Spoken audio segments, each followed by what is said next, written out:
Brother Daniel was a faithful church member at the One Fold Ministry.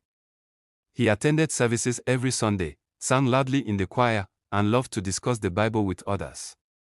However, there was one thing he strongly disagreed with: tithing. Whenever the pastor thought about giving 1/10 to God, Daniel would shake his head. 1/10 of my income.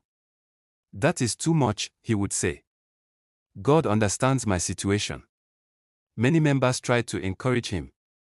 They shared the promise in the Bible that God blesses those who give faithfully.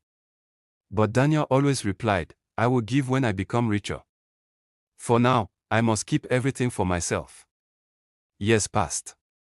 At first, Daniel's business seemed to be doing well. But gradually, things began to change. Customers stopped coming. Goods in his shop were damaged.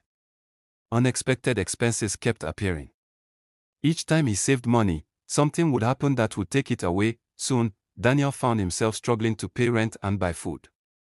The man who once had a thriving business became known in the community as a poor trader. One Sunday, while sitting quietly in church, he heard the pastor read from the book of Malachi, bring all the tithes into the storehouse.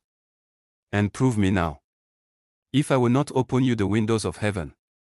The word struck his heart deeply. Daniel realized something important. He had trusted his own wisdom more than God's instruction. While he kept his money, he had unknowingly closed the door to the blessing that comes through obedience. That day, he made a decision. Lord, he prayed, from today I will honor you with my tithe. From the little he earned, Daniel began to give faithfully. Slowly, things began to change. New customers returned, opportunities opened, and peace filled his heart again. Daniel later shared his testimony in church. I thought keeping everything would make me rich. But I learned that true prosperity comes from obeying God. And from that day forward, Daniel became one of the strongest voices in the church, encouraging others to trust God with their tithes and offerings. Moral lesson: when people honor God with what they have, they open the door for divine provision and blessing.